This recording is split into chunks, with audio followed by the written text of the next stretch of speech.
The only way I can put it is there's only 4 quarterbacks in the game that absolutely I would take ahead of Brock Purdy. The rest, I would probably take Brock, but it's up for discussion. Maybe about 6 or 7 guys. How do you look at it? It's always up for debate, and I think that's great. But I just think that the 49ers, believe it or not, still have a window.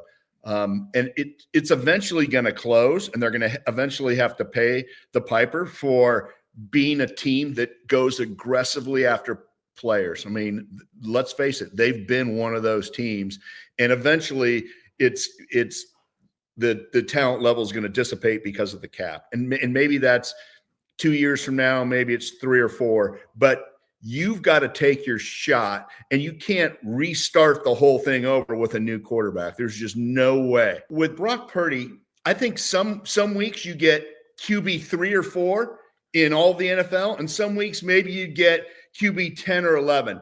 But you're not getting QB 17, 18, or 19, or 27. When you have a guy that slides that scale, and let's face it, he's dealt with some issues relative to injuries at the skill positions, and he's hung in there. It wasn't perfect, but man, you cannot let a guy like that go because it's so hard to find a guy.